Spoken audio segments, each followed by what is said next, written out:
नमस्कार. श्री क्षेत्र ज्योतिबा डोंगर श्री दख्खनचा राजा ज्योतिबांच्या धार्मिक विधीत उंट, घोडा, हत्ती या प्राण्यांना पूर्वीपासून मोठा मान आहे. पालखी सोहळा, पूजा अर्चा, धूप आरती सोहळा यात उंट, घोडा यांचा सहभाग असतो. ज्योतिबाचे वाहन म्हणून घोड्यास मान आहे. प्रत्येक शनिवारी श्री ज्योतिबांची घोड्यावर बसलेली पूजा बांधली जाते. यावेळी मानाचा घोडा मंदिराच्या मुख्य कमानीजवळ म्हणजे नावजीनाथांची कमान पूजा उतरेपर्यंत उभा केला जातो. दर रविवारी दुपारी 12 वाजता व रात्री 8:30 वाजता निघणाऱ्या पालखी सोहळ्यासमोर हे प्राणी सजवून उभे केले जातात. ज्योतिबांच्या चैत्र यात्रेत तर या प्राण्यांवर गुलाल, खोबरे, खारीक यांची प्रचंड उधळण केली जाते. सध्या पश्चिम महाराष्ट्र देवस्थान समितीकडे एक घोडा असून एक उंट आहे.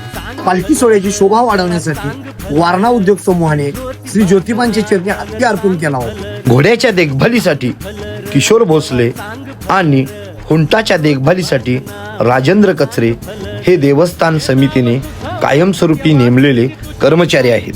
पावसाळ्यात 3 महिने विशेष करून या प्राण्यांना जपले जाते. जून महिन्यात सरता रविवार झाल्यानंतर या प्राण्यांना पोहाळे या गावी आणण्यात येतं. यासाठी या प्राण्यांची निवाऱ्याची व्यवस्था ज्योतिबा डोंगरच्या पायथ्याशी असणाऱ्या पोहाळेतर्फे आळते तालुका पन्हाळा या गावी केली जाते.